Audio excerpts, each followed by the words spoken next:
All right, and we are live. Well, welcome everyone to the first lecture of hot distributed summer.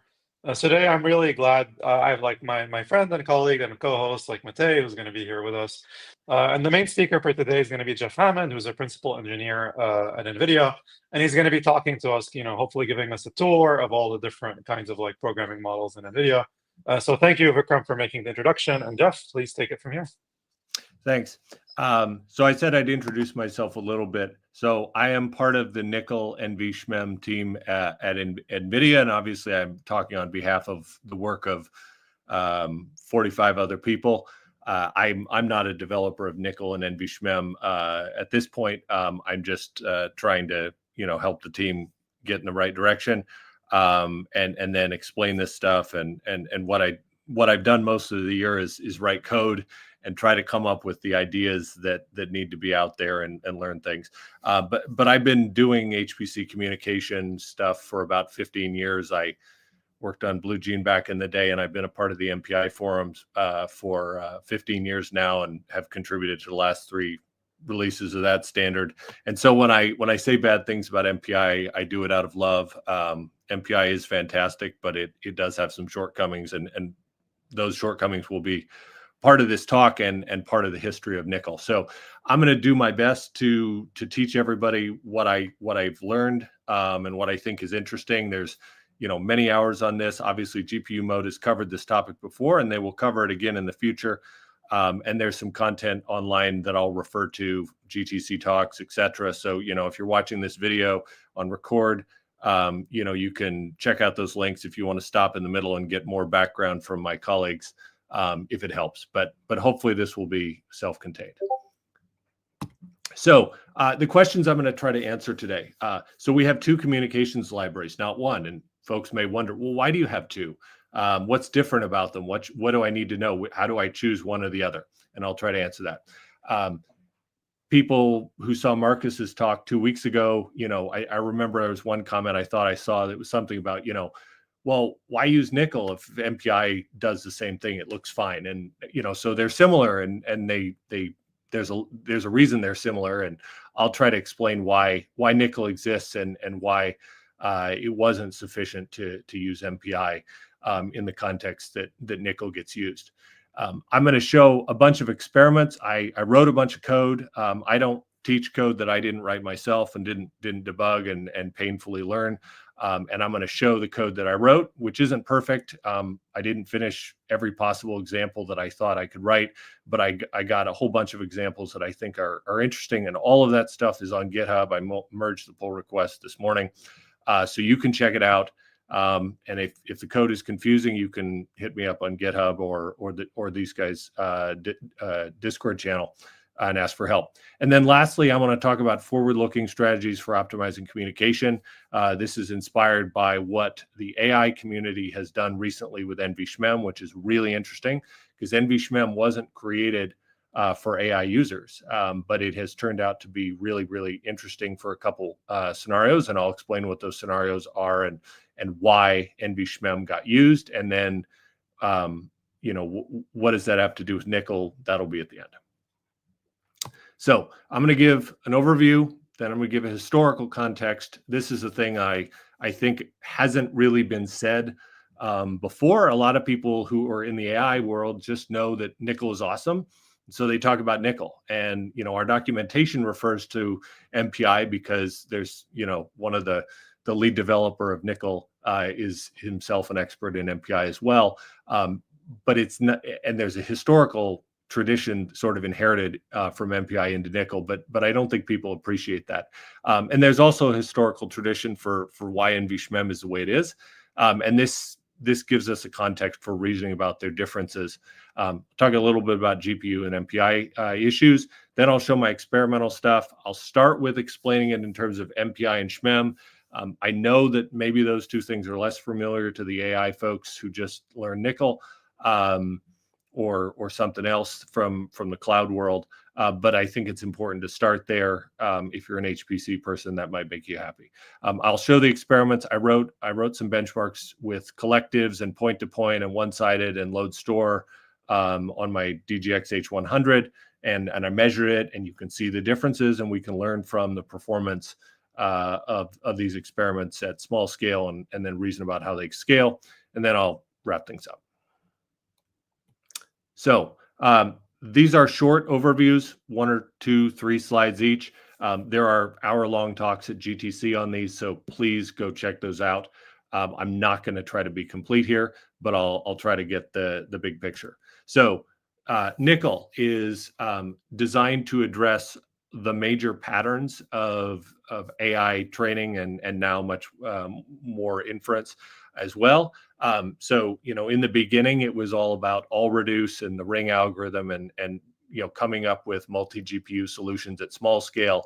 But that was 10 years ago. So nickel's just turned 10, I think, about a month ago. And it has evolved a great deal. So it's got support for all the different collective patterns. You can use it for all the different types of AI parallelism, data parallelism, tensor parallelism, pipeline parallelism, and expert parallelism are all captured. And of course, we also, it's our job to support all the systems. So you can use it on your multi-GPU workstation. You can use it on your DGX box, your NVLink domain, however big that is, which of course folks know is a lot bigger than 8 now. And you can use it on very, very large systems. So people run AI training with nickel on thousands of GPUs on a regular basis. And nickel has evolved to a great deal to support those use cases. And so Sylvain, who's the lead developer of nickel, gives a GTC talk every year to explain these things, and you should check out his talk, and he'll describe in much more detail these patterns. But today, I'm only going to talk about the all-to-all pattern. I like it, and also it's related to expert parallelism, which I think everybody knows is a pretty big deal in the AI world, and I'll try to capture a little bit of where that's going and what you can do to write code for it if you're going to write your own. Obviously, the nickel ecosystem is quite large. It's basically everywhere. It's in all the frameworks. Most people, I think, probably use nickel because they're using PyTorch distributed. But it's obviously the advantage of the nickel ecosystem is, it's all the frameworks, all the models, and all the clouds pretty much are going to run nickel. And therefore it's a really good thing to learn, because you can use it everywhere. It's not going to be some niche thing that only runs on one network or whatever. Obviously, we support Ethernet, InfiniBand, and AWS has a support for their EFA network in a plugin. And HP and Cray Slingshot also has a similar plugin capability. So you can use it essentially everywhere. So NVSHMEM is a different model. If you understand HPC, the history of HPC, this is more comfortable for you. But NVSHMEM represents a partitioned global address space model. And the global address space part means that you can think of indexing using pointers into all the memory, all the GPU memory, not just yours, but all the other GPU's memory. And the partitions implies that you can't think of it just like a shared memory domain. You do have to think about the fact that there are different address spaces that are combined together to form this model. And then the symmetric heap is this idea of allocating memory within this combined address space of all the GPUs, and then you can communicate. You can send data from your private space to remote data, or you can do a collective operation across the symmetric memory in all the GPUs. And I'll explain more later why there are some interesting advantages to this model. So there's a GTC talk from a couple years ago. This is the one Google found for me. Maybe there's a more recent one, but this is a good one by Akil, who leads the NVSHMEM team, and Jim Dinan, who used to, talking about the whole history of it and all the features. I will also note that at Hot Eye in a week or two, my coworkers are going to give a tutorial on nickel and NVSHMEM, and I think it's free. So if you're into this stuff, I know they have a great tutorial plan, and you can check it out. So the really important thing to understand with NVSHMEM APIs, so the historical SHMEM API, you'd have put, which you look at this function signature, it's basically memcopy, except it's got this PE index. And that just says, which GPU are you going to copy or to? And that means you can do basically memcopy to all the GPU's memory. But there's also more. Obviously, like Nickel, there's the stream APIs, and that's really important to integrate with the CUDA model to be able to enqueue this stuff and not have to block. But the thing that makes NVSHMEM really, really special, and the reason why it has been unique in its role in the GPU ecosystem, and the reason why it's used in some of these MOE models, is it is the only model that supports device-initiated communication. So if you want to do a CUDA kernel and actually go from that CUDA kernel without returning and going back to the host, but straight out of that kernel to send data either to the NVLink domain, you can do that, or you can even send it across the network. And you can do this at the thread level with the putmem, or you can do this at the block level with block and putmem across with a warp as well. And the reason the block and warp exist is folks probably know at this point that GPU memory access needs to be appropriately coordinated and coalesced.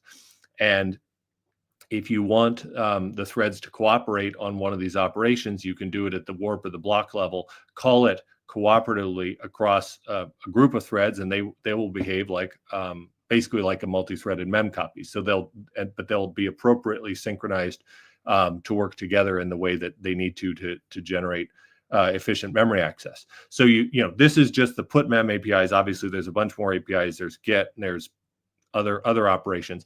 The other thing you can do is you can do device-initiated collectives, and you have to be very careful. You have to use cooperative group launch because obviously collectives synchronize, and so you need to have the forward progress guarantee from a cooperative group launch. But if you do that appropriately, then you can actually have, say, an all reduce or a barrier or whatever you want inside of a CUDA kernel. So all the GPUs can be running CUDA kernels persistently and doing communication and synchronization between them without having to return back to the host. And, if you really care about latency, this is a big deal because, CUDA kernel launch has been optimized like crazy. It's really, really fast, but it's still more than a microsecond. And if you want to be doing really fine-grained things, interleaving communication and computation, as I think folks really want to do, this is the way to do it. And so NVSHMEM is solving this problem uniquely today. It won't be unique by the end of the year, but I'll get back to that later.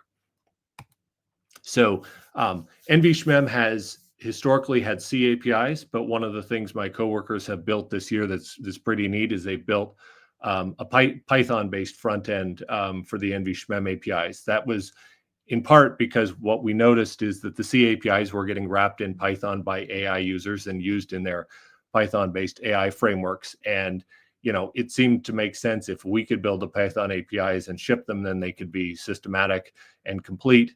And we wouldn't have to count on our users writing their own Python wrappers everywhere they went.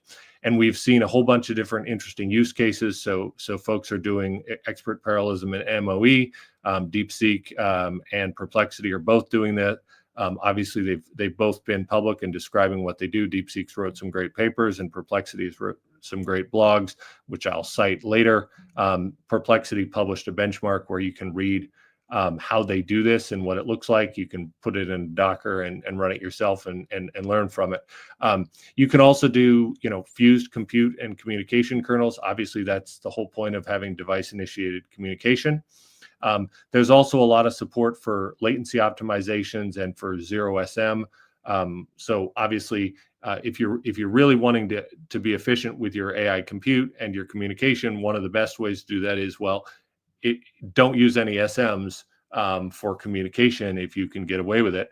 And so NVSHMEM can use the copy engine and do collectives that way.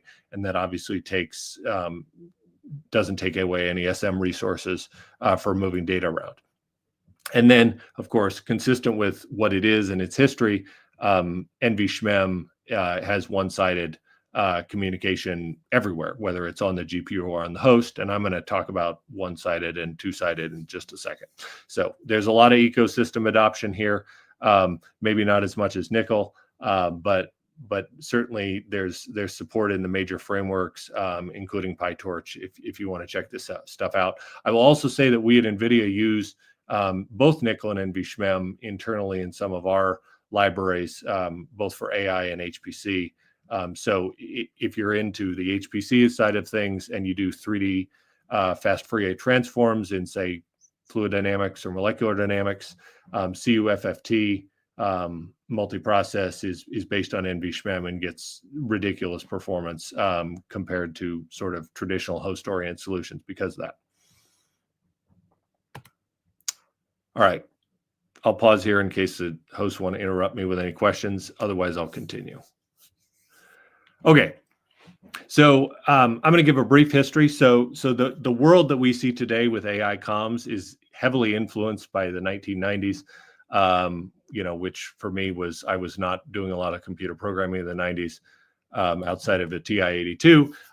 But there was a lot of interesting stuff going on. So the two paradigms of HPC communication, one is MPI. So MPI is a lot more than just send, receive, and collectives now, but in those days it was basically send, receive, and collectives. And it was, message passing is synonymous with two-sided communication, send, receive. We use all these terms interchangeably. The MPI forum started in 1993, and they didn't come up with any new ideas when they were doing this. What they did is they took about 10 different similar APIs that had been built and said, well, what's the right way to standardize this? Because everybody, including the vendors, wanted to not have to keep building one-off APIs for every new platform. The vendors hated the lack of portability to their competitors, and the users hated writing 10 different versions of the same darn thing, especially since, back in the day, they might have been writing in Fortran. It was a little bit more annoying to do this then. The other thing is that the design of MPI with send receive is essentially universally portable. I'm not aware of any environment, any reasonable computing environment that doesn't support it, because you can map it onto something like POSIX sockets, and that's pretty much going to be everywhere. So even if you don't have a fancy supercomputer, MPI will work and do a reasonable job. Token ring Ethernet, whatever it is, you can do it. And so the power of MPI has been that it made absolute portability one of the primary goals, and so it got used everywhere because everybody knew they could use it everywhere. Some of the interesting downsides that we look at in MPI are because MPI was designed when CPUs were relatively fast compared to most networks, and so there were some things that were like, oh yeah, that might cost 100 cycles, but who cares, because we've got a whole lot of time to do the CPU compared to the network. That's less true now. And so some of the things that are in MPI, some of the generality is annoying. And it's particularly annoying on a GPU where the single threaded performance is not the same as a CPU. And this is neither a good nor a bad thing. It's just an important thing to understand. Two-sided communication combines synchronization and data movement. So what this means is, if you're going to move data from one place to another and you need to know when, in terms of programmatic ordering, it's going to happen, you will know. You will say, at this point of the program, send will happen, receive will happen, and you'll know that when the send and the receive happen, that creates some sort of ordering in the program in terms of execution, not just that the data moved at that point. And that's in stark contrast to what we'll see with one-sided, which is also known as remote memory access, or RMA, in the MPI world, and it is really exemplified by the SHMEM model. So SHMEM was created for the T3D. I don't know every single thing in the Cray T3D that was totally original, but it was an absolute revolutionary system. First torus network, as far as I know, and probably the first sort of distributed load store network. Basically, you'd I think it was a DEC Alpha CPU or something like that, and the memory controller could inject into the network, and this meant that you could do a store to remote memory in 90 nanoseconds. And today you'd be happy if you could do that in 900 nanoseconds, just because systems are bigger and hairier. But this meant that the system was somewhat globally addressable, and SHMEM was a really great model for that hardware. The legacy of SHMEM is that it's turned in and been standardized as OpenSHMEM, which really captures essentially all of the historical evolution of SHMEM from 1993, 94. And it is standardized so that it works everywhere. But it's interesting philosophically. It says in the OpenSHMEM standard, please don't do a bad implementation. They want people to use it in a way that assumes forward progress in the network, and usually a hardware implementation of that. Because when you assume that, you write code slightly differently, and it makes it more portable if it's sort of either good or doesn't work, as opposed to being good or bad. Because then programmers start programming for the bad cases. So that's sort of a philosophical difference. But I think one of the elements of this is that the design of OpenSHMEM is designed to be very lean from the perspective of what it takes to implement. It assumes either shared memory load store or non-coherent and RDMA. But it doesn't try to assume much more than that. So if you have a lean RDMA network, you should be able to implement it properly. And this actually matters for when we go to look at how we do GPU communication. So one-sided communication decouples synchronization and data movement. What that means is you can write to data and have no idea what the state of execution is on the other side. So you better, if you need to know that you can't write into a memory location until something has happened on the remote side, you need to synchronize yourself. You have complete control, but now you have to do the work. So this can add complexity to programs and make it harder to reason about and debug. On the other hand, that once you get control of this, you can amortize and remove a lot of synchronization and just get data movement going, which can lead to high performance. And we'll see a little bit of that here. And you can read the links in the footnotes if you want to know more. So send receive. So this is the essential part of send receive is that there are two halves. You think of it like a puzzle or a lock and a key, that the sender knows some metadata, the size and the data type and the tag, which is just a random index to get things to match up, and then where it's sending to. But only it knows the input buffer address. And then the receiver knows the output buffer address, and it'll know the same metadata. But there's something called a matching protocol that causes the send receive to get lined up so that the input data can be written to the output data. And regardless of what happens under the hood, there is an implicit or explicit handshake that's going to happen to wire these two things together. So there's a natural synchronization flow between the send and the receive. Somewhere in the wire, this thing is going to line up. So one of the ways this looks like is the sender will send something over to the receiver, and the receiver will, for example, register the memory that it's going to have written to with the network.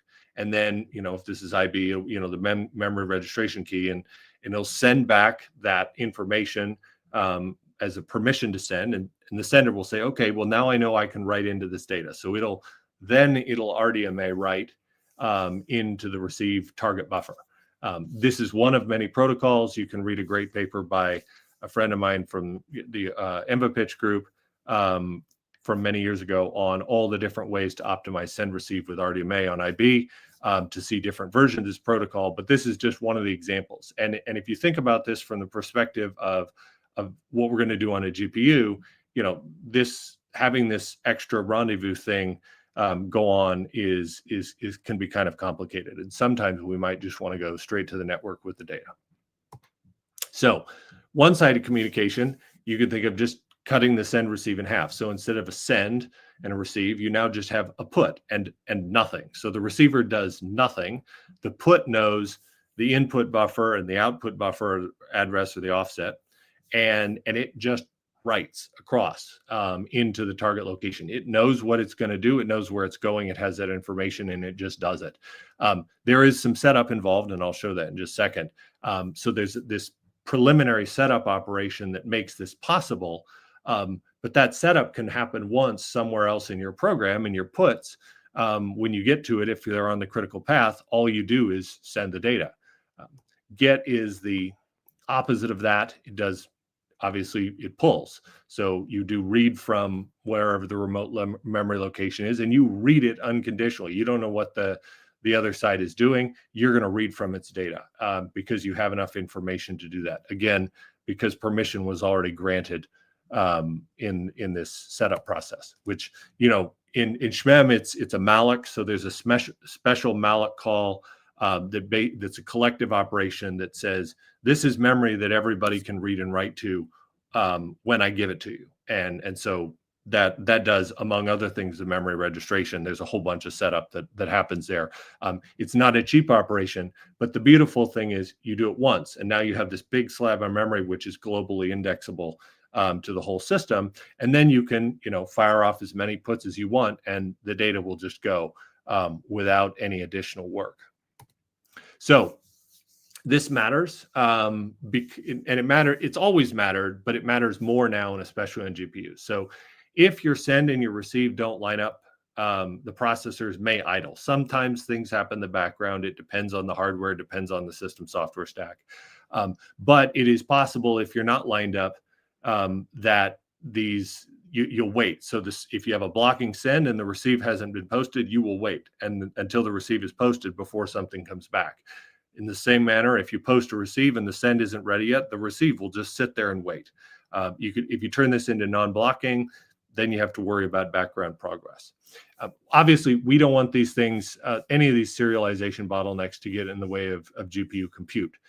You don't want to have a GPU idling while the host is waiting for something to happen with the network or whatever. And even if we can put this on the GPU, you don't want to be synchronizing blocks and threads just to wait around on doing some metadata exchange or whatever. You want to be moving data as fast as possible. The other thing is we want to pull out everything that isn't data transmission, because the data transmission is usually something we can offload to specialized hardware. Obviously, InfiniBand and RDMA in the networking space, and then GPUs have copy engines. And these are really efficient ways to offload data to special widgets, keep it out of the way of the compute engines. There are ways to offload some of the message matching logic, but it tends to be a lot more difficult. And so we'd really like to get that out of the way if we can. And the big motivation here is, even if it's possible to make all the send receive stuff run really nicely, there's just no reason to do it if you don't need the synchronization primitive that's implied there, because in essentially all AI and HPC communication patterns, there's a persistence. So you're going to do something iteratively, whether it's iteratively training or looping over a tensor operation or whatever it is. If you're going to do communication a million times, why would you want to do the send receive rendezvous a million times? Just do it once up front, set everything up, and go. So sorry, Jeff, do you mind if yeah. we do questions? Yes, please. I already had like 6, but maybe before I get greedy, Matej, do you want to go first? Yeah, I just have one that was written in the chat before, and it's regarding like the first slides, and it's about the difference between data center GPUs and consumer graphics, right? Yes. So the chatter was asking about the division between communication protocols and stuff in between those two. Mainly that some algorithms work on data center GPUs, but do not work on consumer GPUs. And like, is there any process to get rid of this division and so on? Well, yeah. So the first thing is because Nickel's having its 10th birthday this right now, we've been talking about history a lot. So the original version of Nickel actually went through and just optimized for PCI peer-to-peer between GPUs in a box, and we still support that. So even if you have two GeForces 4090s or whatever in a box, Nickel will work.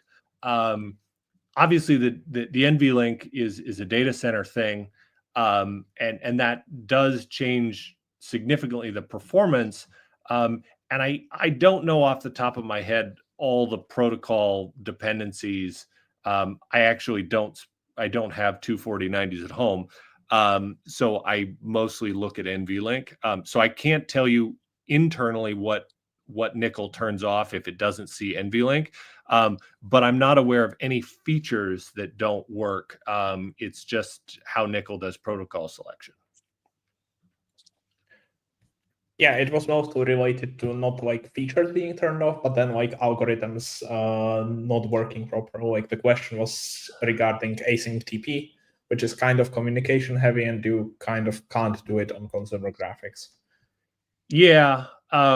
Yeah. And I guess at some level there, even if we could do it, how well would it work if you're at PCIe Gen 5 versus, which is on a good day 50 gigs and NVLink is 900s or 450, I guess, if you do unidirectional. So yeah, I'd love to hear more about it in Discord if you can post the details, because I haven't seen much of that topic. All right, I'm gonna speed run through a couple more questions. So Jeff, since on the topic of history, like you mentioned, like quite a lot that like MPI, like one of the reasons why it like sort of conquered the world for so long was primarily because of its portability and backwards compatibility. Were there sort of like any things that you think they really got right in those early days that are underappreciated? Yeah, well, I did a whole lot of work on MPI 3, 4, and 5, and I think we've gotten a lot of things right over the years. So one of the things, and nickel looks a lot like MPI because we appreciate MPI. So we understand that the design of the collectives, having collectives as a first-class object is really important, because, if you think about all reduce, if you want to do an 8-byte all reduce, you do a very, very different algorithm than you do if you want to do a 1 gigabyte all reduce. And what you want is for a user to say, here's an all reduce, here's a byte size, and then the implementation will go figure it out. You do not want some user deciding whether they should do a tree or a ring or a multi-ring or any of that business. So exposing all of that logic as first-class primitives to the user was incredibly important. Send receive is a really good way to write a lot of algorithms. I know I just bashed on send receive a whole lot because calling send receive from a GPU would be a bad idea. But the concept and the host initiated version of it is a really good way to, very general purpose way to write code, very safe. Rusty Lusk, who had a huge influence on MPI for its entire history, used to talk to me about performance transparency, that when you write an MPI program, it's really easy to look at the code and say, this thing is going to be fast, this is going to be slow, and this is what I need to do to fix it. And in contrast, some of the stuff that makes everything look like a single memory space can sometimes give people bad ideas, and they can start doing, 8-byte accesses across a network that's 10 meters long, and that can be a bad idea. So there's a lot of good stuff in MPI. The thing that I'm going to talk about on the next slide is just that it has too many goodies in it for GPU execution. But the other one, right, is consistency. MPI has, with maybe one or two exceptions I can count, that no one cared about, we've never broken backwards compatibility. And actually the thing I just spent 3.5 years on was we now have a standard ABI, which will be a big deal. So we're doing a lot of things to make the usability high. So speaking of the programmability of these things, like I kind of didn't fully understand like what does SHMEM do very well, in the sense that like when you were pitching NVSHMEM, you were saying something along the lines of like you can initiate like device side, it comes directly. Obviously for SHMEM that's not the case because everything is a CPU. So what were the applications where SHMEM really shone? Where SHMEM did a really good job? Sorry, yeah. Well, SHMEM doesn't have a historic up until if you don't count NVSHMEM and the AI use case, SHMEM is known for having a pretty small but very, very serious user community in a particular branch of the United States government. And they write very, very large scale unstructured data analytics applications. And the operative word there is the unstructured. So, Marcus gave a fantastic tutorial on stencil, which is structured, right? When you have a physics code, you do a domain decomposition and you say, okay, well, I've got Cartesian physics and I do X, Y, and Z, and I can pair all these things up and I can build this, beautiful graph of communication and map it onto MPI, and MPI will just do a great job with it. And so historically, MPI has done a really good job with structured programs. The unstructured stuff, you could do it, but you sometimes have to resort to patterns that are not necessarily the most efficient. And that most efficiency matters when you're doing really large scale applications. And so a good example of this is if you're going to do sorting on a supercomputer, and you're going to, first you do, you do a local sort, and then you do a histogram, and you say, okay, some of these keys are going to go to different buckets, and you know where these buckets are. So you start flinging these buckets out to all the different remote nodes. But the thing is, only the initiator knows how much data it's going to send to a given remote process, because only it knows what the keys are, and it sorted them, and it can see that histogram and say, okay, here you go. And so you can't really write a nice, happy code where that information is known where it needs to be known in advance. And you can basically do a rendezvous. So if you want to do send receive, you have to either do polling and say, well, I'll accept whatever data comes in, or you have to do, well, I'm going to look for a specific thing, and if I see it, then I'll wait for it and go get it. And so you have all these ping pongs going back and forth to exchange. Whereas if you do it with SHMEM, you basically just say, well, I've got, I don't know, 1 terabyte worth of distributed memory aggregated together for my target space, and I can just spam the whole system, put everything where it needs to go in chunks, and not wait at all. And actually, what I just described, right, is actually the reason NVSHMEM is used in MOE, because what's happening is you have this routing function, and the router knows where these keys are going to, or whatever they're called, tokens are going to go, but the expert that's getting hit with them doesn't know which data is coming where and where it's coming from. So what you do is you just write it over there, and then it'll go look and see what's in the mailbox and go start working on it. So it's the unstructured part of SHMEM that has been killer for many, many years. It's just that historically, the MPI was used primarily in the physics domain for a long time, where it was better. But I think they're good at both. But you have to. It's sort of like, which is a more natural thing. If you really only care about one app, you might pick one or the other. So, okay, I think we might need to keep going. I have a lot more questions, and I saw all the questions in chat, so we'll just get back to them at the end of. Okay. So please be patient with us, folks. Thank you. No problem. All right.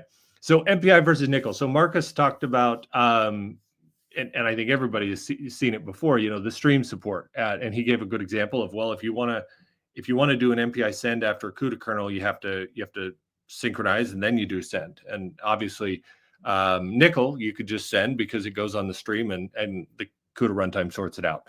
And MPI 6 may solve this, but we don't have it yet. The other things that MPI allows that people don't think about as much, unless you're an MPI nerd, you can do underflow in MPI, so you can have the receive be 1 gigabyte and the send can be 8 bytes. And that can matter. It means you can't do protocol selection independently. Only the sender can do protocol selection. So the receiver has to get some information, and this adds a little extra logic. MPI data types allow you to do basically anything. You can have structs of structs of structs, 18 level deep, non-contiguous, all sorts of weird stuff. And the data type engine is really, really powerful, really beautiful and elegant, but not actually something I think is a good idea to run on a GPU. You don't want to have that type of generality to do GPU processing. You might be able to do it, but it's not a good idea. MPI supports tags, which isn't a huge deal, but it means that you have to distinguish messages based upon some ID. You can't just say, well, I post a receive, and here's a send, I can line them up. The thing that everyone hates, unless you have to use it, or the implementers all hate, but the users all know is sometimes critical, is wildcards. And what this means is if you didn't have wildcards, you could post, you could basically separate the message matching logic into bins. And you could say, well, I know that I only have to look over here to match a message. I know that this message won't match with me, so I can do this in parallel. But the any source is essentially a global synchronization in your queue, message queue processing. And one of my coworkers in the team, Jim Dinan, with two other folks, wrote a really good paper on this, explaining why this is hard and hard to do in hardware, among other things. And so again, hard to do on a GPU because of the logic. The other thing is MPI supports multiple ranks per GPU. And this makes a lot of sense, and I use it all the time in physics codes. But it greatly increases the complexity. So if you look at Nickel and NVSHMEM both don't support multiple ranks or PEs per GPU, and that means that things are a lot simpler for the implementation. And in most cases, users don't mind, but it's something that is a restriction. So Nickel has none of these things. MPI 4 allows you to turn some of them off, but I asked, and nobody's optimized for them yet. So we're still sort of in theoretical land with MPI for these optimizations. The other thing is that Nickel supports multiple ranks or GPUs per process, and MPI doesn't allow you to do that, although I'll propose it for MPI 6. And some AI workloads like this. We have customers who will say, you know what, I do not want to do multiprocessing on my my CPU workload because I'm doing this gigantic data analysis file read thing, and I don't feel like doing MPI parallelism or whatever on that. I just want to do that all in shared memory with threads, but I'm going to have the GPUs act like independent endpoints in communication. And so Nickel does support that. And so these are some of the more interesting differences why the feature set of MPI and Nickel don't perfectly line up. And I think actually the last one is probably underappreciated, that the AI community just wasn't really interested in having to go all in with MPI run launching if they were running on a workstation. And Nickel doesn't require you to do any of that if you don't want to. All right. So now I'm going to switch gears. That was all context. And now I'm going to describe a benchmark, and I'm going to show you a lot of code and a lot of performance measurements. And hopefully all the things I described conceptually will start to fall out looking at the code and looking at the performance. So I'm going to focus on matrix transpose. I happen to like it a lot. I think it's cute and fun. It also relates to a lot of things I've done in science with tensor operations and quantum chemistry, and it also generates an all-to-all communication pattern. So this is of course the trivial version, just to show you, obviously. And this animation, by the way, Cursor made this. I actually didn't do this. I just told Cursor to make me this animation. It did a good job with it. So what I'm going to do in this benchmark, this is this single process version. I'm going to do an accumulating transpose. So I'm going to take Bij and add Iji to it. And then the other thing I'm going to do, which is a little bit different, which isn't transpose, is I'm going to increment the A matrix, the input matrix, every time.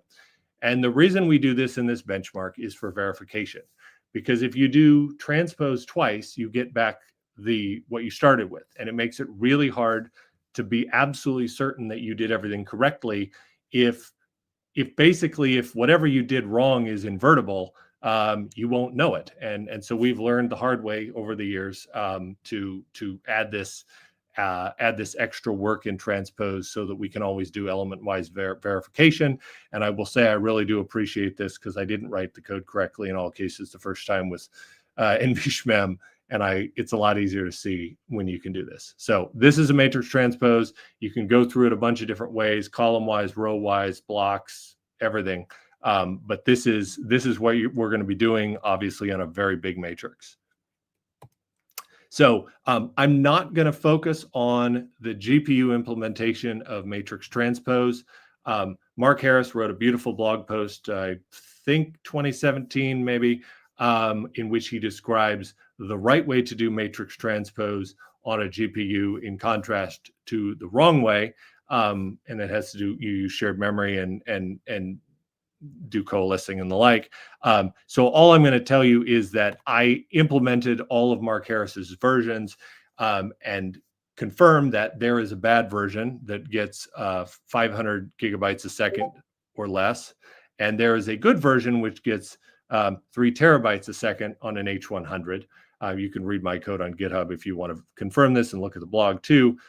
So the important part of this is I'm going to use a matrix transpose kernel on the GPU for each GPU operation that gets 3 terabytes a second. And therefore, when you see it, you should expect, 8 GPUs, 24 terabytes a second is what we're going to get as the peak throughput for the single process execution. So that's all I'm going to say. You can read all the details on GitHub, but now we consider this a black box.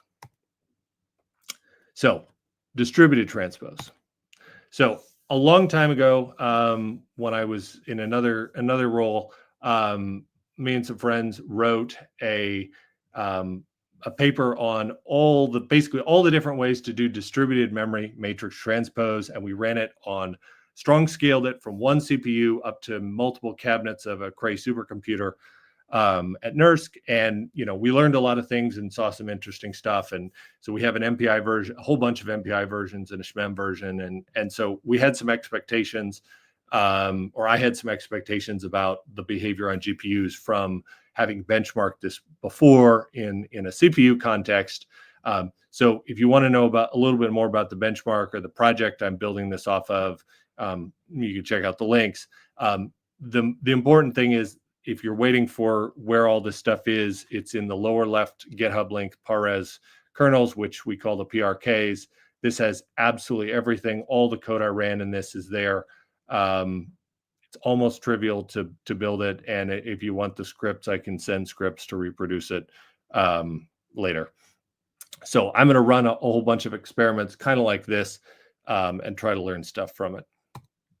So when we think about the distributed part of this, we're going to have 8 GPUs. So I made 8 columns, and this is not element columns. Think of this as blocks, right? Each one of these squares is, whatever, a 1024 by 1024 block of elements. And we can think of each column as owned by a different GPU. And when the transpose is going to occur, you're going to have to take those blocks and scatter them to all of the other GPUs. So if your GPU 0, you'll have 8 blocks, and you'll send 7 of those blocks to the other processes 1 through 7, and everyone will do this. And so everyone is doing a scatter, which is equivalent to an all-to-all pattern, although you can implement it a whole bunch of different ways. So now I'm going to do that. But this is what's going to happen. We're going to generate all-to-all communication by having every single GPU send data to every other GPU. And then they're going to do the local transposition and the local update. And then we're going to just keep going and measure the performance of this. So I ran everything onto DGX H100 in the basement of the Helsinki office because I can sudo there and do whatever I want. And you can read more about the hardware. The important part of this, we have 8 H100 GPUs, and then we have a pretty large NVLink switch, or multiple switches, but it looks like one, obviously. You can read more about it at Hot Chips in the link below. The important numbers here are the local memory bandwidth of this system is about 24 terabytes. I mean, it's 26.8, but I like numbers that are nice and round. So 24 is my goal. And obviously 3.6 terabytes peak bisection for the switch, which I'm going to round down to 3 and say that's when I do the all-to-all, I can probably get 3 terabytes a second through that switch. And so I know, first of all, there's a ratio of 8, though, so that's a nice number. But these are my sort of loose upper bounds on what I'm going to expect. I want to see 24 terabytes a second in local ops and 3 terabytes a second in network ops. And when I combine the two, I'm going to get somewhere in between. That's the performance goal, and we'll see how it goes. So I'm going to show the MPI version first, just to make sure you sort of settle in before I throw GPU stuff into the mix. Again, like I said, so each GPU has one of these column blocks, and we're going to do an all-to-all. This is just a wrapper around MPI all-to-all. Think of it the same way. The only difference is I do type inference and assume com world because I'm lazy, and it's a benchmark. So I'm going to transpose this column block into a temporary that is now a row block.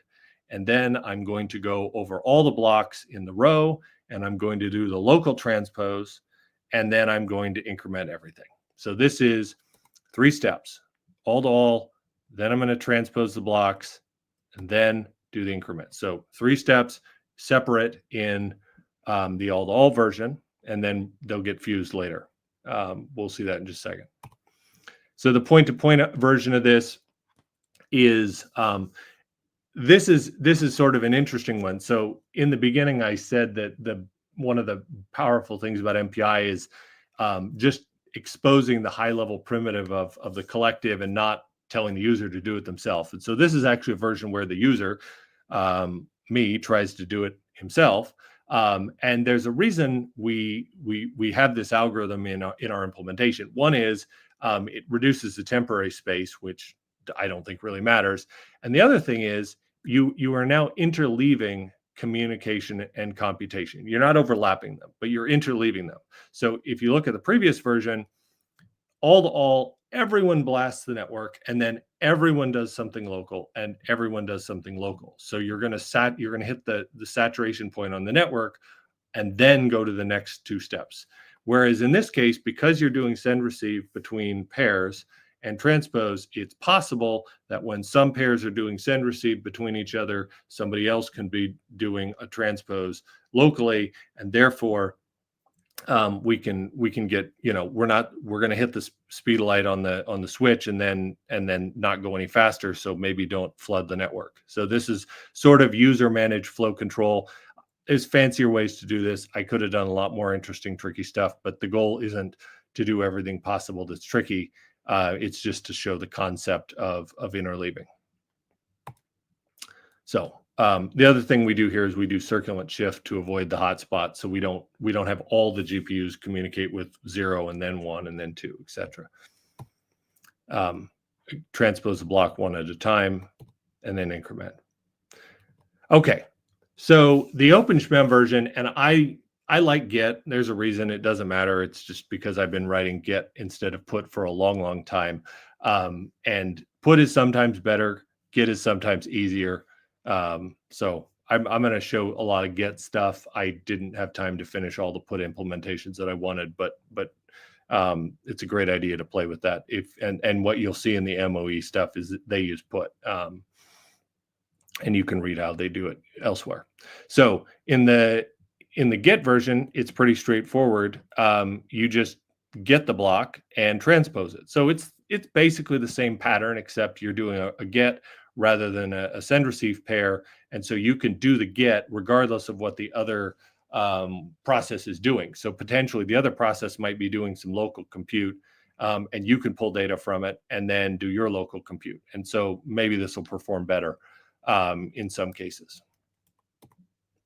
The other thing here you'll notice is that I had to add these 2 barriers. And this is that whole thing about separating versus combining synchronization and data movement, is because Get doesn't synchronize, there is absolutely nothing in this program in the communication data movement steps that will stop these processes from running over each other. And so we have to make sure that we don't update A until everyone has fetched A, and that we don't transpose or pull data into A until everyone has done their updates. So you could do this stuff more point-wise, but at least it's in a relatively well-behaved program that runs without too much load imbalance. Doing a barrier isn't killer. If you have a load imbalanced algorithm, you do not want to do barrier. You want to do this all with point-wise synchronization. In NVSHMEM and SHMEM, it's called put with notification. All the MOE apps use it, and you should learn more about that. But that wasn't in the first hour of what I was ready to talk about. All right, now it's time to switch to GPU versions. So the nickel all-to-all version, and I'll show you why it's in quotes. This one looks exactly like the MPI version, except for the GPU part. So I'm going to show two versions. One is bulk and not. And so this not bulk version is the first one I wrote, and it just does exactly the same thing as the MPI version. The difference here is, unlike a CPU where function call overhead is basically nothing, I'm firing off a whole bunch of different CUDA kernels, and it's better not to. So I wrote a bulk version which goes and iterates, does all the block iteration on the GPU using the Z dimension. And now I have one kernel launch. It's a little bit faster, but it's mostly invisible, especially for large problems. Lastly, same thing. I do a CUDA kernel to increment everything. So this is 1-to-1 with the MPI version. And just for reference, so I did nickel all-to-all myself because we don't have the all-to-all function call in there yet. But nickel is designed to do all-to-all with send receive. So you just create a group, you put all the send receives into it, and then end the group, and this goes onto the stream. And so you can look at the nickel docs. They'll show exactly this pattern. I just copied it and put my cube wrapper around it. So I'm doing a nickel all-to-all here on a stream as just implicit stream argument. So what we see here is we get a slight bump from the bulk as expected, and the approximate performance is 7.5 terabytes a second of throughput, which is neither 3 nor 24. So I broke it down. I ran the CUDA event profiling to get it through. And what you see here is when you're doing the all-to-all, you're running at about 2.7 terabytes a second, which is close to 3. And when you were doing the local part, you're getting about 23 terabytes a second, which is close to 24. So this is right in line with my expectations. So the reason you get 7.5 is because some of the time you're at 23 and some of the time you're at 2.7, and you can't average the bandwidth. You have to look at the time and then invert it and all that. But you can see this from the time breakdowns that things make sense. You're bottlenecked now by going through the switch, as you would expect from basically all performance models of distributed memory. Now I wrote the nickel send receive version, and this one's interesting because this was a bad idea, and we'll see this in just a second. So I'm attempting here then to do my own user level flow control on send receive and be cute, and it turns out this is bad, and this is an important thing to understand why this is bad. So you see these stair steps here where the point-to-point version that does pairwise isn't anywhere near as good as just dumping them all into the network at once. And the reason is that nickel send receive is designed for developing custom collectives. And essentially all of those use cases involve more than one send receive pair. And so nickel says, I think you're probably going to be writing your own all-to-all, your own gather V, etc.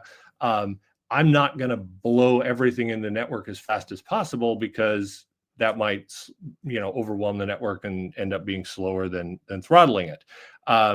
So nickel is sort of fighting with my attempt to be nice to it by using its own. It was going to be nice to me, and now we're both sad. The good news is that you can work around this. So you can use multiple streams, and basically, nickel will then not apply this logic. And if you are interested more in this, my coworker Josh Romero has this CUD comp library that does a whole bunch of auto tuning, optimal scheduling tricks for the all-to-all pattern in a 3D like 3D FFT type problem, and you can read the code online. And Josh was telling me, oh yeah, you can do all these different tricks to get this to go away. And I learned that on Thursday night, so I didn't have time to redo everything. Okay, so now I'm going to do NVSHMEM, and I'm going to start with all just to show that it's the same. One thing that's interesting is if you are an MPI programmer and you go and use SHMEM or NVSHMEM, you need to know that all doesn't mean the exact same thing. So in SHMEM, they are trying to avoid synchronization at all costs. And the all-to-all primitive in SHMEM and NVSHMEM is assumed to be implemented as everybody does a put to all. Okay, so one-sided scatter. And what that means is it will not wait until the target is ready. It'll just write to it. There's no synchronization involved there. So you have to put a barrier in front of it to make sure that you don't blow over something that was in the middle of being updated locally, as the pattern of my algorithm requires. Same pattern as before. We have the bulk transpose, the not bulk transpose, and the local increment. So now we see here all-to-all is about the same. So, and I apologize, nothing interesting has happened yet, but I promise it gets interesting in just a second. NVSHMEM wins by a little bit. I haven't looked at the source code enough to figure out exactly what protocol switch is going on, but NVSHMEM has been optimized much more heavily for latency, which is why the smaller cases are more different. Obviously, asymptotically, they're both identical.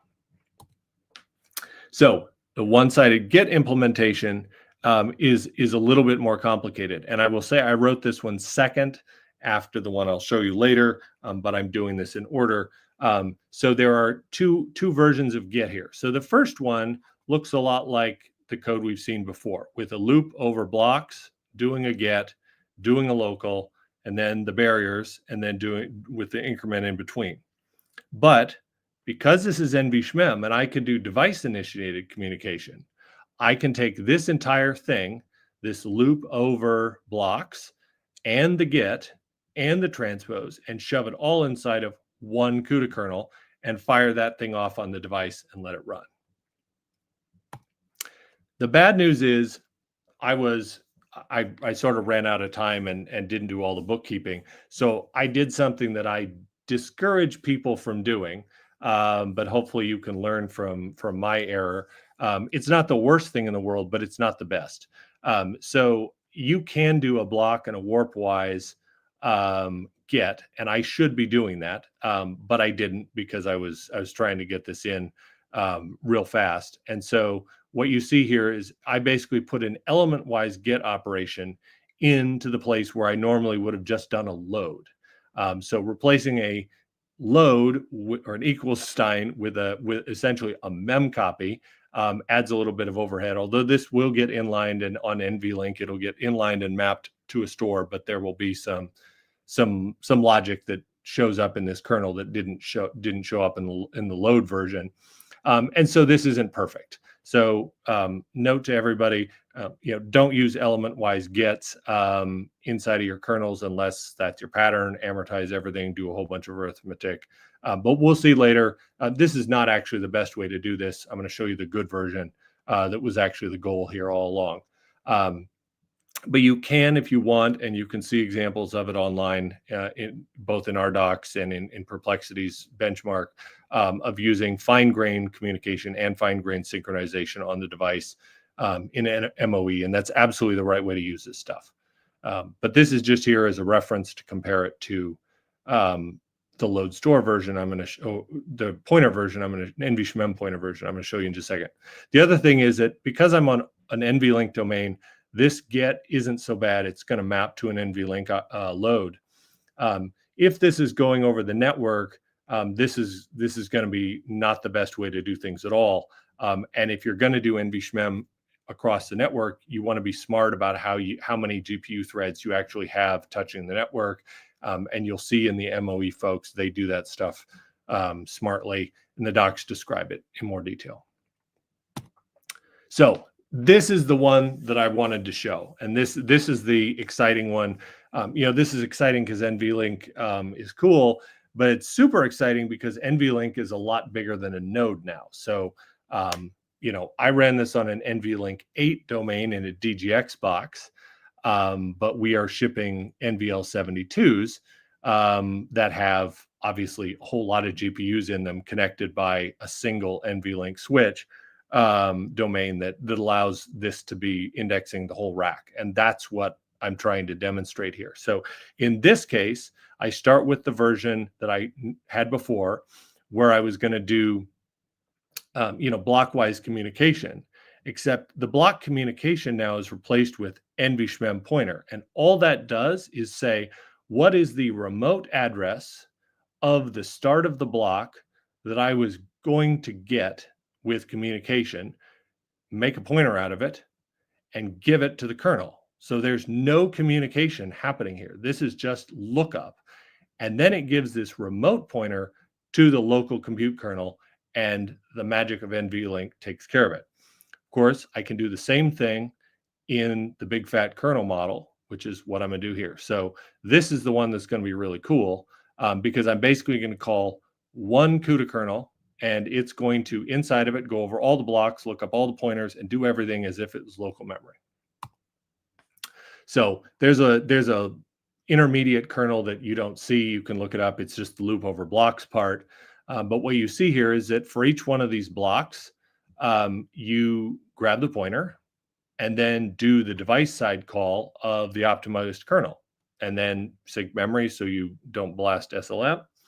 And then you just go. So you basically now have eliminated communication from your code. There are no send receives, there are no all the alls, there are no puts, no gets. There is the barrier that you'll do later, but this is nothing more than give me a remote pointer address. So now we look at this. So remember, 7.5 terabytes was our standard number, and the Git version for the small problem sizes ramps a little bit faster, but in general, it's about the same as all and point to point. On the other hand, if we do this with a pointer, direct local access or direct remote access, we're now 30% faster. So we're at 9.5 terabytes a second. So what this means is we were able to improve the communication efficiency an enormous amount, while also making the code a heck of a lot simpler because there's no communication. It's just NVLink, do your thing, and calling local compute. So I think this is super neat. It's kind of like if you're old school and you remember Cray X1E or other fun supercomputers where you could do this. This is kind of a magical thing, and it's even crazier that you can do this over 72 GPUs on one of those racks. But this is a significant performance difference to take advantage of NVLink and remove this separation of communication computation. So I should emphasize that the the NVSHMEM pointer access version only works with an NVLink domain. So I asked Cursor to draw me a picture of this, and this is what it came up with, which was a heck of a lot faster than the PowerPoint drawing I would have made, but maybe not the most beautiful. But the point of this is you can have multiple NVLink domains, and between those NVLink domains, you can use NVSHMEM put and get. But within those domains, you can use pointer access. So, and this is actually why folks in MOE space will do this. They'll use NVSHMEM because it's portable across this whole domain, whether you've got IB or NVLink. But it gives you this immediate way to take advantage of NVLink as a load store network and eliminate explicit communication. And NVSHMEM is basically the only model out there that can do anything like this. You can do the NVLink domain part with CUDA IPC if you want. It's a little bit more complicated. Most people figure it out, but it's complicated. But if you really want to combine the two, it's very, very difficult. All right, so just to summarize, this is absolutely everything all on the same thing. Here's our direct access. Here's our everybody doing a pretty good job with all, and here's our unfortunate throttling situation, which we know is solvable, but happens if you can be surprised by this if you don't know what's actually going to happen behind the scenes. and then you have to go mitigate it. So in general, don't try to be too smart. Just write all-to-all, and all-to-all will do about what you'd expect to do. It'll saturate the network, and then it'll do local stuff. Whereas when you fuse that network step into the compute, you get a pretty significant benefit. Okay, I'll pause here because there might be lots of questions about the experiments. Maybe. All right, Mateo, you want to go first? You can go now.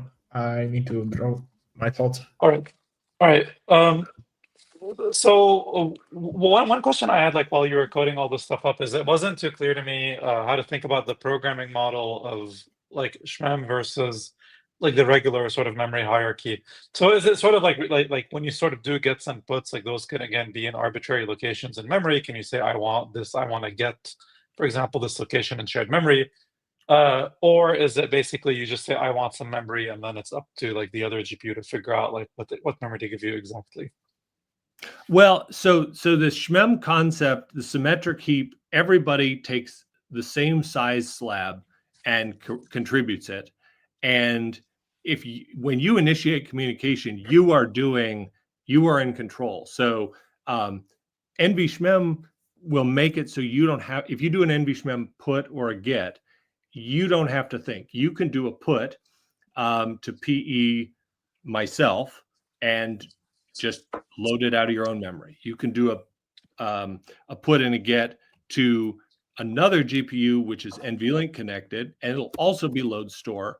And NVSHMEM will basically go in and do some pointer arithmetic to give you your virtual address view of the other GPU's memory, which might have a different address in their thing. It's, one of these, it's two different virtual address maps that point to the same thing. NVSHMEM will also go in and determine, oh, this is outside of an NVLink domain, and therefore I need to do the right network operation, which that's a lot more complicated and goes through a couple different code paths, sometimes involving the host. But NVSHMEM really hides all that, and it's just saying, as long as you know which GPU you want to talk to, you can go talk to it. However, if you're smart, you will actually want to sort of hoist this logic into your program. So what you can do, and I don't do it in a hybrid way, but I show both versions. If you call NVSHMEM pointer on a segment of memory at a remote PE, if it returns to you a valid address, that means you can load it. If it returns to you a null pointer, that means you can't load it. So if you want to be really tricky, what you'll do, really smart, is you'll try the NVSHMEM pointer, and then say, if not null, do it as if it's local. Else, issue the put or the get, and then let the network take care of it. And understanding that there's going to be a performance difference between an NVLink load and a network read or write is important if you really want to tune for peak performance. But you can start with it just works, and then you can do a hierarchical optimization for, think of it like NUMA or whatever, or intranode, internode. But the good news is when you go across that network domain, you never need to think about what network you're using. And I think that's one of the really important things that NVSHMEM is doing. Right. So I have a longer question by Arun Demir. So I'm just gonna put it. I'm gonna read it. I don't know if can you see it? No, I'll switch. I'll switch. Yeah. So what I mean is, some networks, Blue Gene was such a network, you could basically just spam the network, and there would be no real punishment for it. I mean, the data would move as fast as it could move, but you wouldn't have some sort of degradation by saying, I'm going to give you all of my messages all at once. They would just go through in the order that they got in. Some networks, most networks, in fact, if you have a queue and you inject like 1 million messages into the queue, the queue will run slower than if you only inject 100 messages at a time. So there's a common trick when you do collectives in all-to-all of doing some sort of windowing where you say, I'm not going to just go for all 1 to n send. I'm going to do for 1 to batch, send, wait, 1 to batch, or whatever. You batch it through, right? And so what I'm doing with the pairwise exchange is I'm saying I'm going to batch it 1 big message at a time, because I know that I can't move through the network faster than the data moves. Why should I pump more into the queue? And what we're learning in this scenario is that Nickel is actually smart enough to do that. When you give it that group, Nickel goes in and says, okay, I'm not going to go dump all this stuff into the network all at once. I'm going to schedule it intelligently, because it's expecting me, if I do 1 group on 1 stream with send receives, it's expecting that I'm writing a collective.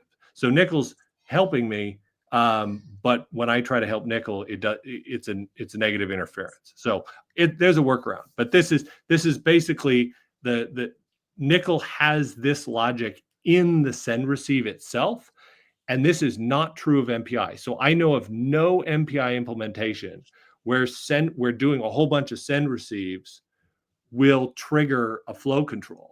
If you want that flow control, you call all-to-all, and it's built in. That's why you call all-to-all. But if you want to spam the network, you can do that with MPI send receive. And so this was sort of counterintuitive for me, but now I know. I have another question from Arun. Yes, this is a great question. So we know of some users of NVSHMEM who use NVSHMEM strictly for allocating NVLink pointers, because you do NVSHMEM init, then you do NVSHMEM malloc, and the pointer you get back from NVSHMEM malloc has all of the NVLink, address mapping. It has, all the IPC stuff. It has, if you have NVLinks, NVLink sharp, it'll also do all those mappings. Basically, it's a universal malloc for all the GPU networking goodies. So some people literally just call NVSHMEM malloc for that purpose, and they don't actually use NVSHMEM communication at all. They just do load store with everything.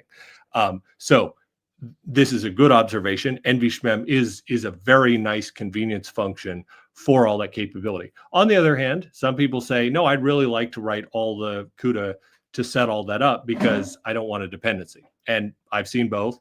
And it just really depends on what users want to do. All right. I have another question. This is a 2-part question from Angelo. You stated comms are eliminated, and then the second part is I'm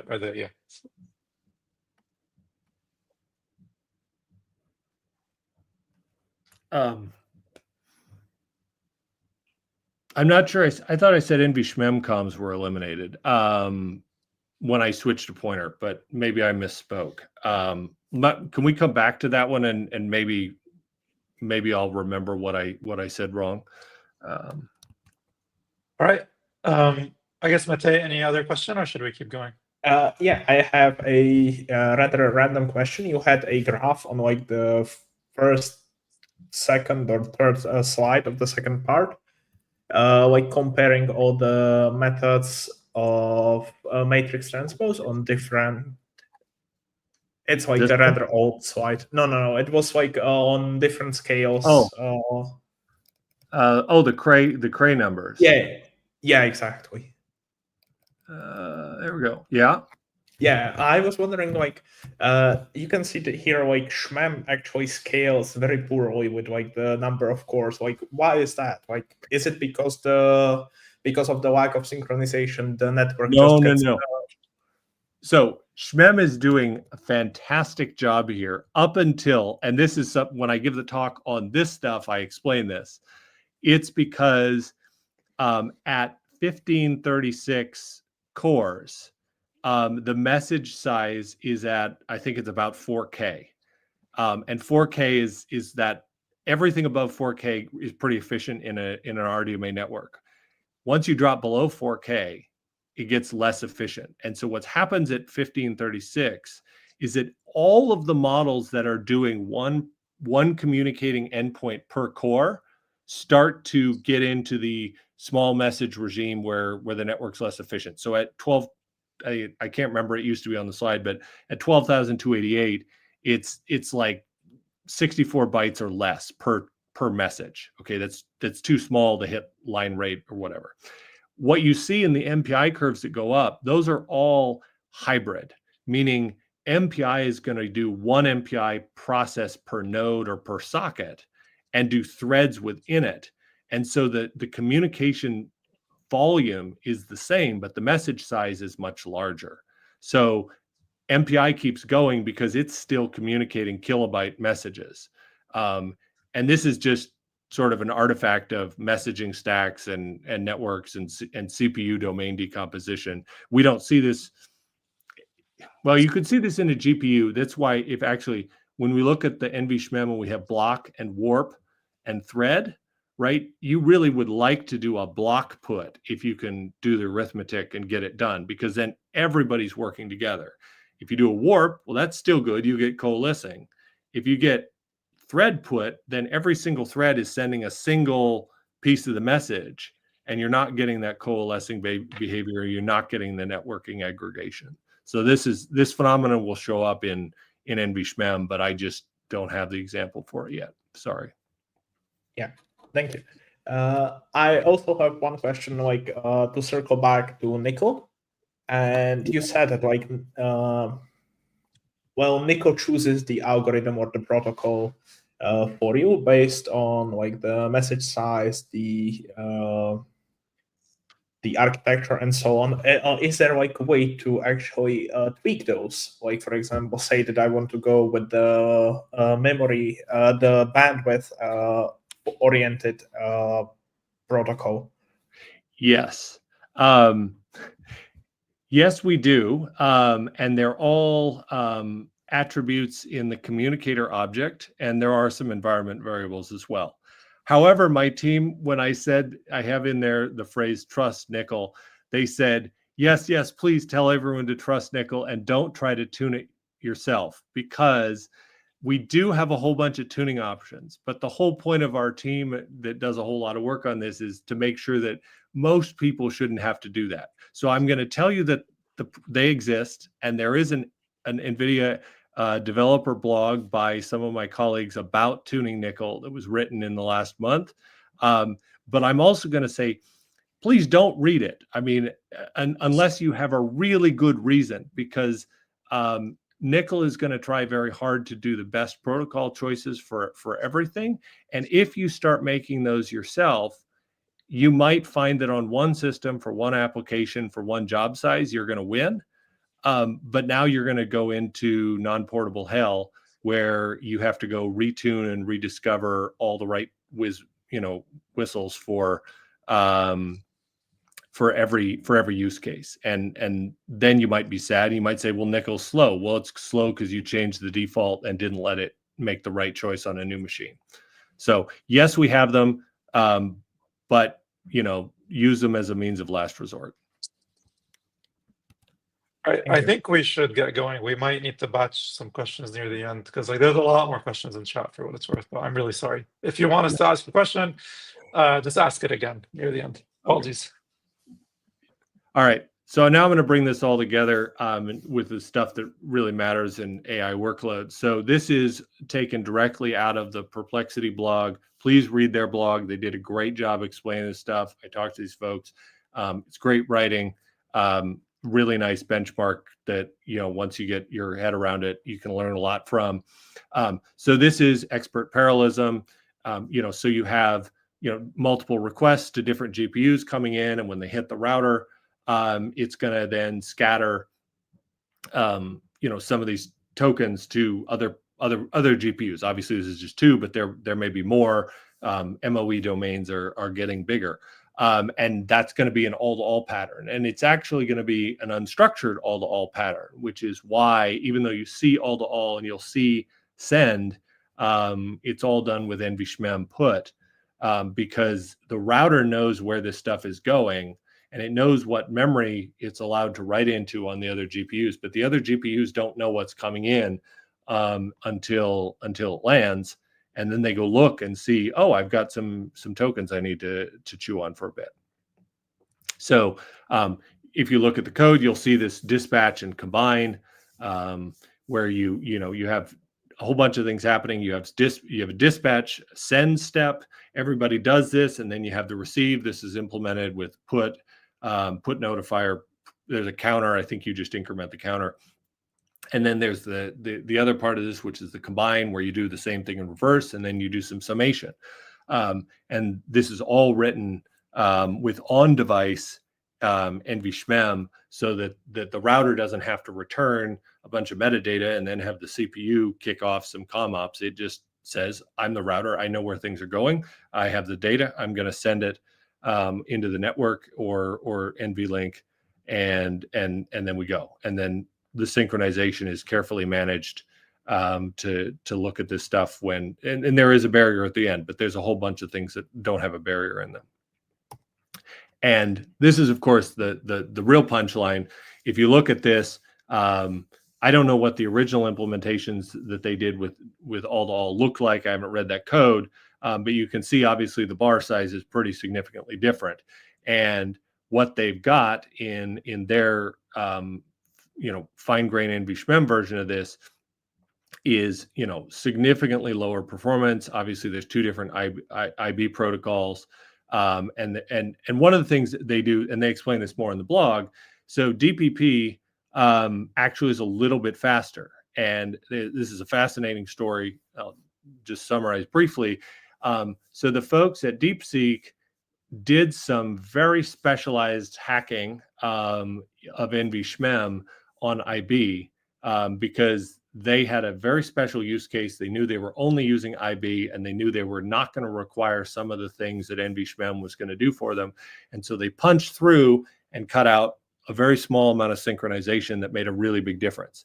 But Perplexity, because they run on IB and on AWS EFA, they were not willing to make these assumptions. So they published these IB numbers for direct comparison, but they say in the blog that they care about portability to other networks. And so they stuck with the NVSHMEM, public API.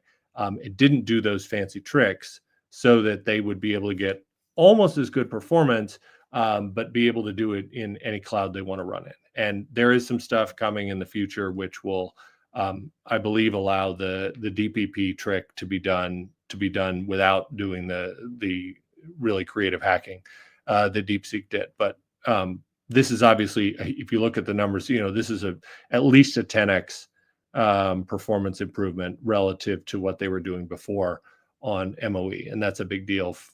If you're like me and you type Perplexity queries all day long trying to learn stuff, you want the latency of those tokens to be 10x better if you can do it.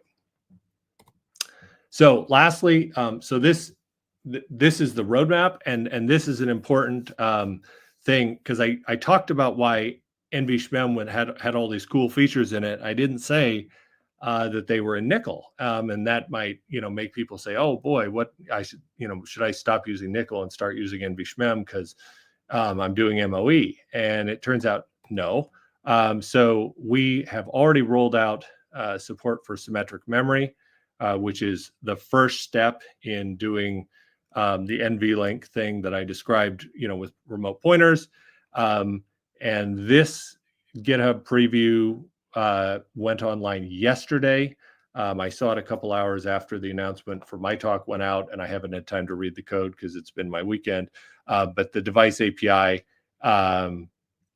is in that version, or is a preview, and then multi-node NVLink symmetric, and then you see here on the next version after that, doing put and get from the host. So we're learning from NVSHMEM, which pioneered the on-device communication, but we know that there's a bunch of reasons why folks want to be able to do that stuff from nickel as well. Either they're already using nickel, or they want to use some features that nickel has that NVSHMEM doesn't, which I didn't get into here, but there are some.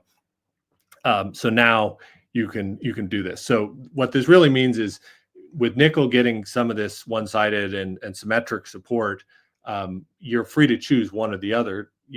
We obviously care deeply about both and continue to develop both of them. And NVSHMEM has all the collectives and on-stream and whatnot as well. So if you like NVSHMEM, you can use it.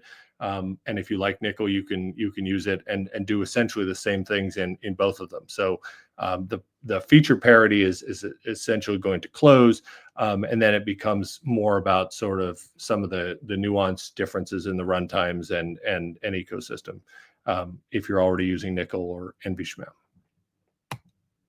So this is the very end. So just to summarize, NVLink with NVSHMEM today is easy, fast, and you get portability on the network part. And this is really neat. So the easy part is it's just a pointer. Use NVLink. You don't have to care. Let the memory controller take care of the magic.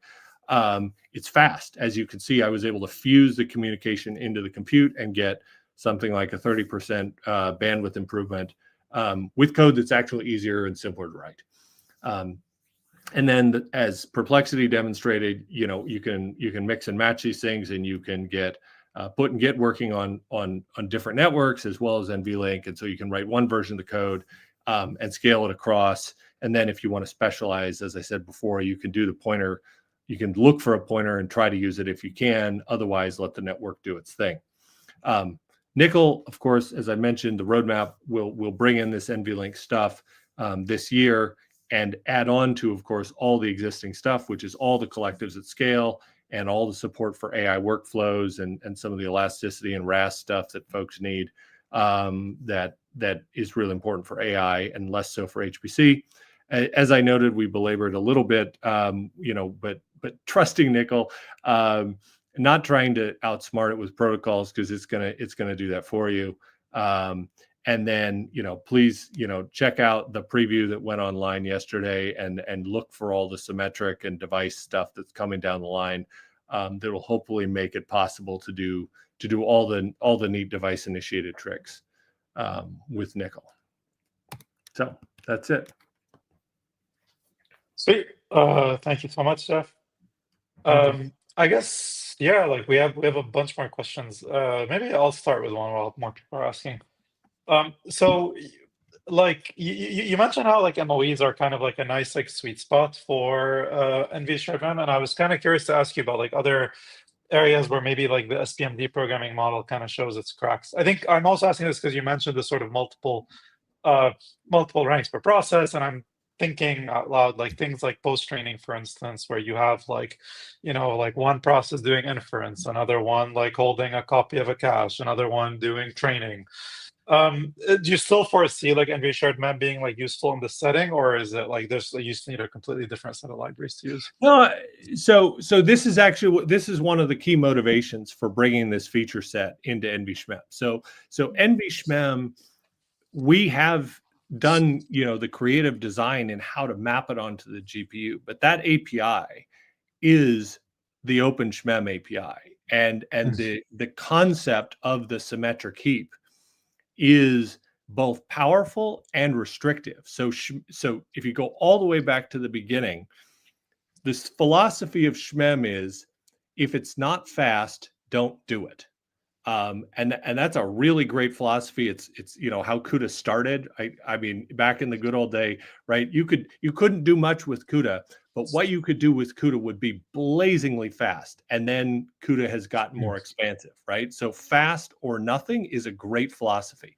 But what it means is NVSHMEM's notion of the world, right? Those processing elements, there are n processing elements. They all run together. They all do collective memory allocation, and they do collective synchronization. You can create teams, but you cannot get away from the worldwide collective memory allocation.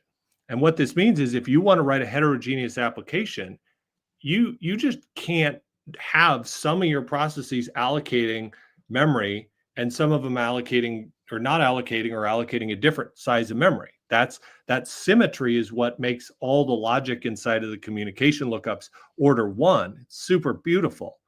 But that rigidity means that heterogeneous like application building is complicated. Now, some of the cloud people can figure out how to do this, and you can do out of band, you could do NVSHMEM cliques that are separate from one another and wire them together with some other communication if you want. But that's just something that, adds more work on the user. Nickel obviously has the MPI communicator concept. And one of the things, if you look at the symmetric stuff, it's like, well, wasn't it easy? Well, no, it was actually quite difficult to design it because we had to go through the design phase, just like MPI did, of how are we going to build this one-sided shared memory or shared address concept in a communicator world so that we can have one communicator and two communicators, and maybe they overlap, maybe they're disjoint, but they need to be able to do their own symmetric memory and their own one-sided. And that's a lot more arithmetic inside of the runtime. You want to do it efficiently. So if you want to compose one of these heterogeneous workflows, as people do with Nickel, where you have different levels of parallelism, tensor and data and all that, Nickel is designed to let you do that. And now when we bring in the symmetric and device stuff into Nickel, you'll be able to bolt that on where you want to bolt it on, but not necessarily use it across the whole domain. So it's a great question. And NVSHMEM is awesome, but really quite restrictive in ways that we wanted to get out of. I see a few more questions, so I'm just gonna go through them. So from Angelo, I think, yeah, can you see the screen? Set up.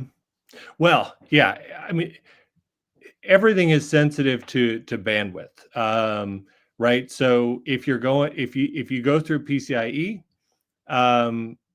it's 50, and if you go through NVLink, it's 450, and if you go through HBM, it's 3000, right? We were talking about this the other night when I went through the talk, and those are the magic numbers, right? Those are different by almost an order of magnitude, and you absolutely see that. So I showed everything within NVLink domain, and I get NVLink domain performance. The moment if I did the same thing, and the moment that I went over 2 nodes with IB, I would now, if I'm running over 8 rails of IB, I'll get pretty nice bandwidth, but it won't be the same as NVLink. So you really have to think carefully about this, with your performance expectations. You're rate limited by the slowest step or whatever the rate limiting step in the network. But this is where the hardware comes into play. The reason NVLink domains are scaling up is because you want to scale that type of bandwidth to a much larger domain, because obviously as these experts get bigger, as the tensors get bigger, you need to have the NVLink bandwidth property within that to do some of this stuff. So we do our best to keep up with the hardware, but the hardware will ultimately be limiting. You can also think about the algorithms, right? If you can keep your tensor parallelism within an NVLink domain, that's a good idea. And then you could do something that's maybe a little less communication intensive between those domains. And of course, that's some of what MOE is about, right? Is about chopping up one big MLP into multiple MLPs that don't talk to each other as much. So it's part of the application design as well to figure out where the bottlenecks are and not hit them as hard as possible. Another question is here from Lucas. I haven't done it, but I would expect it to be really, really good. And the reason is, and maybe I'll ask Marcus and Jerry, who worked on that tutorial as well, to update this for next time. One of the things that's kind of nasty about a stencil halo exchange, right, is you have this square, and one of those dimensions in memory is contiguous, and the other isn't. And so when you go down that non-contiguous thing, you're going to send basically one element of the halo one by one all the way down, because they're 1,000 elements apart. And obviously that doing that with communication, calling even NVSHMEM put as low latency as it is for one element at a time going down the line, isn't going to be as nice as if you just hit that with a load store operation, and let basically the warp hide the latency. So I would expect it to be noticeably better if that Halo exchange is the thing that, you know, limits your app. All right, I think I see one more question, which is here.